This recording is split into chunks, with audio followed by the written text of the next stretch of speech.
बिस्मिल्लाहिर्रहमानिर्रहीम। Reality check आपके सामने रख देता हूँ जी मैं, और रियलिटी चेक इसलिए रखना चाहता हूँ कि हकीकत जो है वो आपके सामने हो, फिर आप ख़ुद फैसला करें कि क्या चीज़ ठीक है क्या गलत है। That is entirely up to you. कुछ लोगों को हो सकता है मेरी बातें अच्छी ना लगें, कुछ लोगों को मेरी बातें पसंद ना आए।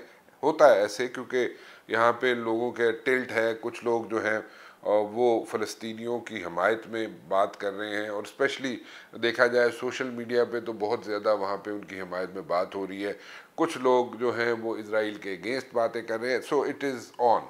सो इसमें कोई दो राय नहीं है, बट हकीकत क्या है वो मैं आपके सामने रख देता हूँ, और रियलिटी चेक मैं आपके सामने रखूँगा। अच्छा, बात यह है कि जनाब, एक तो पहली बात यह है कि इजरायली आर्मी चीफ जो हैं उन्होंने इस चीज़ को एडमिट किया है कि जनाब वो ऑफ गार्ड थे, और ऑफ गार्ड होने की वजह से हमास ने जो अटैक किया उसकी वजह से जनाब वो जिस तरीके से उन्हें यहाँ पे हीट फेस करनी पड़ी इसराइल को, वो इस चीज़ को एडमिट करते हैं। इसमें इसमें कोई दो राय नहीं है। और वहाँ पे अगर ये कहा जाए, जैसे मैंने पहले अपने वीलॉग में बोला था कि जनाब उसमें इंटेलिजेंस फेलियर था, और सिर्फ मोसाड का नहीं था, दो और एजेंसीज भी हैं उनका भी इंटेलिजेंस फेलियर था जो इजरायली एजेंसीज थे। ठीक है, बिल्कुल सही है, लेकिन उसको इजरायली आर्मी चीफ एडमिट कर रहे हैं कि जनाब वहाँ पे intelligence failure in one way और दी अदर था, और वो एक इशू था। अब यहाँ पे एक डिबेट शुरू हो जाती है। डिबेट यहाँ पे ये शुरू हो रही है जनाब कि लोग कह रहे हैं जनाब कि नेगोशिएशंस होने चाहिए, और नेगोशिएशंस जो हैं वहाँ पे मुख्तलिफ ममालिक जो हैं वो असर्ट करें, और नेगोशिएटिंग टेबल पे इसराइल को और फ़लस्तीनियों को बैठाया जाए, और वहाँ पे कोई नेगोशिएशन हो जाए। ऐसा नहीं होने वाला। I am telling you honestly, I am telling you, अभी ऐसा नहीं हो सकता और ना होगा। उसके रीजंस हैं, और फिर मैं उसी बात पे आऊँगा कि मैं आपको रियलिटी चेक दूंगा, हकीकत बताऊंगा। हकीकत ये है कि जनाब यहाँ पे जितने बड़े बड़े ममालिक हैं वो लिप सर्विस तो दे रहे हैं, ठीक है, लेकिन when it comes to like asserting themselves, assert कर सकें इसराइल पे या अमेरिका पे, वो नहीं होने वाला। मैं आपको बता रहा हूँ हकीकत, और वो नहीं होगा। वो अपना अपना जो वज़न है, अगर कहा जाए कि वो डाल सकते हैं इसराइल पे या अमेरिका पे कि जनाब उनको फ़लस्तीनियों के साथ बिठा दिया जाए एक टेबल पे और निगोशिएशन शुरू हो जाए, नहीं होगा, और ना ये लोग करेंगे। ठीक है, एक साइड पे ये कहा जा रहा है जनाब कि मुस्लिम उम्मा जो है वो साथ मिल के चले, और मुस्लिम उम्मा जो है वो असर्ट करे। नहीं, वो भी नहीं होगा। तो OIC आपके सामने है। OIC इज़ अ टुथलेस ऑर्गेनाइजेशन, और उसका कोई अमल दखल नहीं है। वो कुछ भी नहीं कर सकती, ना उसने कभी कुछ किया है, सिवाय इसके कि वो स्टेटमेंट ज़रूर देते हैं, लेकिन उसके अलावा उन्होंने कुछ नहीं किया और ना वो करेंगे। इसके अलावा अगर आप ये बात करें कि जनाब हमास के साथ क्या होगा, तो हमास को अमेरिका जो है एक टेररिस्ट ऑर्गेनाइजेशन डिक्लेयर कर चुका है। So Hamas has been declared as a terrorist organisation by America.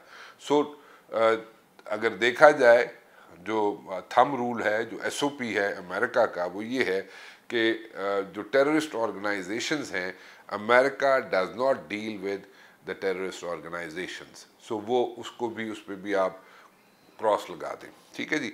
अब आगे थोड़ा सा चलते हैं। अब आगे ये है जनाब कि इसको किसी तरीके से इस ये जो चल रहा है यहाँ पे कॉन्फ्लिक्ट चल रहा है, इसको कम किया जा सकता है, नहीं किया जा सकता। ठीक है, honestly I am telling you, नहीं किया जा सकता। इस वक्त इसराइल जो है उसने एडमिट किया कि चले जी इंटेलिजेंस फेलियर हुआ इसराइल के एंड पे।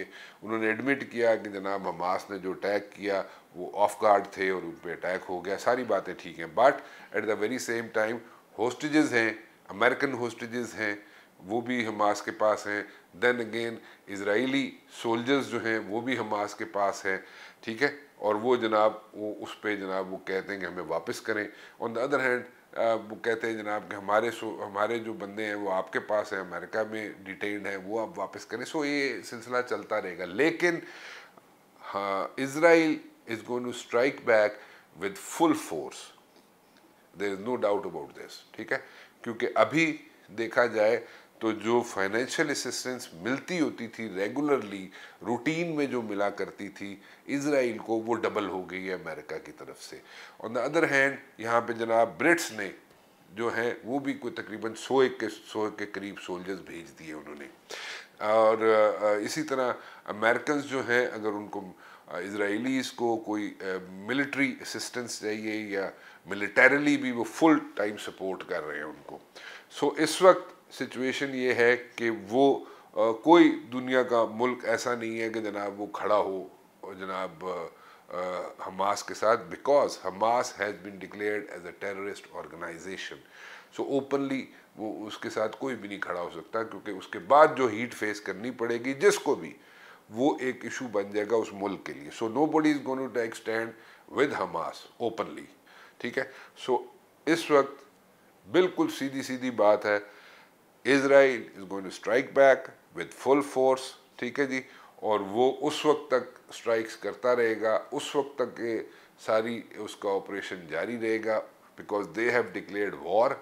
एंड वो कहते हैं जनाब कि this is a war against Israel and we are going to deal with it, और वो उसके साथ जनाब डील करेंगे। So Israel is going to be there for good. कोई निगोसिएशन नहीं होंगे और कोई निगोसिएशन करेगा नहीं इजराइल, और स्ट्राइक बैक भी करेगा, विद फुल फोर्स करेगा। और उसके बाद जो भी नताइज निकलेंगे, जब बैक टू स्क्वायर वन वाली सिचुएशन पे आ जाएगा इजराइल, तो फिर जाके अगर कोई चीज़ हो, फिर जाके कोई बैठने की बात हो, तो वो दैट्स अ सेपरेट इशू। अभी Israel is not going to back out, Israel is going to strike back with full force, और उसमें कोई दो राय नहीं होनी चाहिए। और जो भी आपको ये इस किस्म की बातें कर रहा है जनाब, किस तरह असर्ट किया जाएगा और इस तरह जनाब मसले मसाइल जो है उनको हल कर लिया जाएगा, और कोई जनाब कोई ऐसी इंटरनेशनल ऑर्गेनाइजेशन कोई ऐसी होगी जो दबाव डाल के उनको जनाब कोई ना कोई उसमें से हल निकाल लेगी और इजराइल बैकआउट कर जाएगा। No, Israel is not going to back out. ये हकीकत है, ठीक है। अब मैं सिर्फ हकीकत आपके सामने रख रहा हूँ, ठीक है, और हकीकत इसलिए रख रहा हूँ कि आपको क्लैरिटी हो, ठीक है।